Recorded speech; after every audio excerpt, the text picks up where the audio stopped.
हरे कृष्णा, राधे राधे। आज आप सुन रहे हैं माघ मास महात्म्य का 27वां अध्याय। राजा वशिष्ठ कहने लगे कि हे राजन, प्रजापति ने पापों के नाश के लिए ही प्रयाग तीर्थ की रचना की है।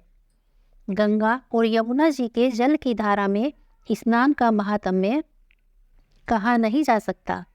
जो इस संगम में माघ मास में स्नान कर लेता है वह दोबारा गर्भ योनि में नहीं आता। भगवान विष्णु की दुर्गम माया माघ में प्रयाग तीर्थ पर सब नष्ट कर देती है। माघ मास में प्रयाग में स्नान करने से मनुष्य अच्छे भोगों को भोगकर ब्रह्मा को प्राप्त होता है।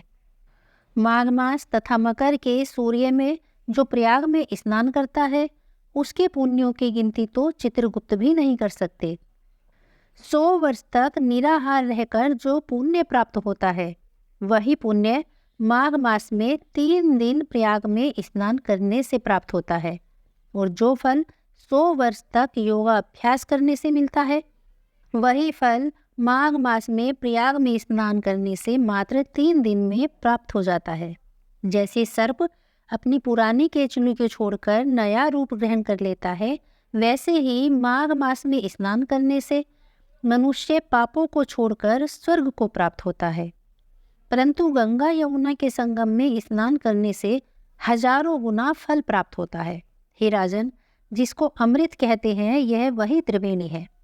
ब्रह्मा, शिव, रुद्र, आदित्य, मरुतगण, गंधर्व, लोकपाल, यक्ष, गुहाक, किन्नर, अनिमादि गुणों से सिद्ध तत्वज्ञानी ब्रह्मानी, पार्वती, लक्ष्मी, सची, नैना, दिति, अदिति, ये संपूर्ण देवपत्नियां तथा नागों की पत्नियां, धृतांची, मेनका, उर्वशी, रंभा, तिलोत्तमा, अप्सरागण और सब पितृगण, मनुष्यगण सतयुग में प्रत्यक्ष रूप से और कलयुग में गुप्त रूप से माघ मास में स्नान करने के लिए आते हैं।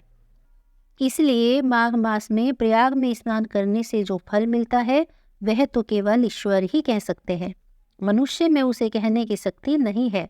हजारों अश्वमेघ करने से भी यह फल प्राप्त नहीं होता।